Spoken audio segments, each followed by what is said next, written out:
টানা ভারী বৃষ্টিপাত ও ভূমিধসের কারণে চীনের গুইঝৌ প্রদেশে চিয়ামিন চেংড়ু এক্সপ্রেসওয়ের একটি সেতুর অংশ মঙ্গলবার সকালে ধসে পড়েছে।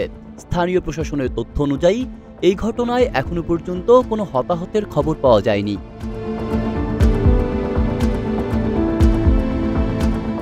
সেতুটি গুইঝৌ প্রদেশের সান্দু কাউন্টিতে সকাল 7:40 দিকে ধসে পড়ে। তখন একটি ট্রাক সেতুটি অতিক্রম করছিল। ট্রাক চালককে দ্রুত উদ্ধার করে নিরাপদে সরিয়ে নেয় উদ্ধারকারী দল।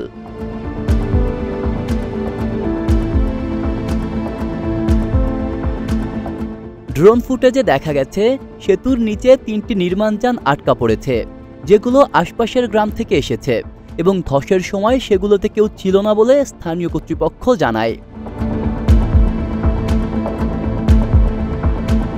হাইওয়ে টহল কর্মকর্তারা প্রথমে সকাল 5:51 সেতুর গঠনগত বিকৃতি লক্ষ্য করেন এবং সঙ্গে সঙ্গে একমুখী চলাচলের নির্দেশনা জারি করেন।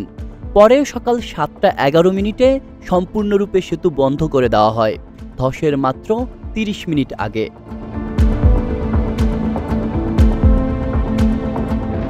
ধসের কারণ নির্ণয়ে তদন্ত প্রক্রিয়া চলমান রয়েছে। গুইঝৌ প্রাদেশিক আবহাওয়া অধিদপ্তর জানায়, সোমবার সকাল 6টা থেকে মঙ্গলবার সকাল 6টা পর্যন্ত 24 ঘন্টায় প্রদেশের দক্ষিণ এবং দক্ষিণ পূর্বাঞ্চলে ব্যাপক ভারী বর্ষণ হয়েছে। 5টি পর্যবেক্ষণ কেন্দ্রে অতি প্রবল বর্ষণ এবং 113টি স্টেশনে প্রবল বর্ষণের রেকর্ড পাওয়া গেছে।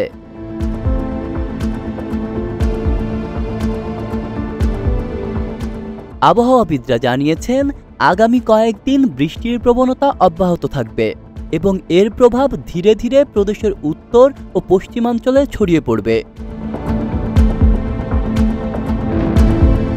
আব্দুল্লাহ রাফসান জনি, ঢাকা প্রকাশ।